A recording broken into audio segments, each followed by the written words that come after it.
办一个音乐节，尤其是像爵士乐这样的音乐节，是我个人的一个梦想。邮票，谢谢。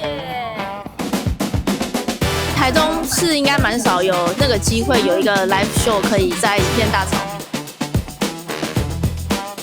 原，有市集可以逛，很多在地酒庄合作的摊贩，蛮舒服的，所以我们就毅然决然的来参加这个活动。秋夜觉醒，找我们喝酒，耶！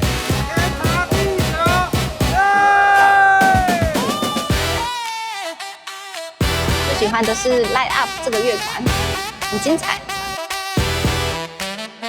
老头们与妹子们他们的爵士的挑战，让大家更认识属于台湾的爵士乐。